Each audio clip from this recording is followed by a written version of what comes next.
नमस्कार, आपलं स्वागत आहे फक्त गावरान ॲग्रो फार्ममध्ये. माझं नाव ज्ञानेश्वर वाळके, मुक्काम पोस्ट करंजवाणे, तालुका शिरूर, जिल्हा पुणे. मित्रांनो, आज आपण कोरसुंटीची फवारणी करणार आहोत. आपण दर 8 दिवसाला वेगवेगळ्या फवारणी करत असतो. कधी आपण B904ची फवारणी करतो.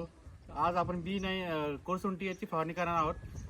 याचा उपयोग असा आहे की जे बॅक्टेरियल इन्फेक्शन आहे, फंगल इन्फेक्शन आहे किंवा TB जो आलेला असेल किंवा येणारा असेल तर हा फवारणी केल्यामुळे बॅक्टेरियल इन्फेक्शन वगैरे होत नाही. त्यासाठी आज आपण फवारणी करणार आहोत. आपण याचं जे प्रमाण घेतलं आहे तर 10 लिटरसाठी आपण 25 ml कोरसुंटी घेतलेला आहे. तर आज आपण त्याची फवारणी करणार आहोत.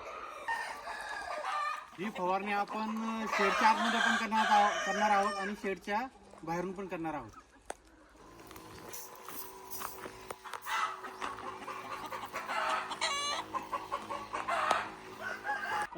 ही फवारणी आपण पक्ष्यांवरती पण करू शकतो.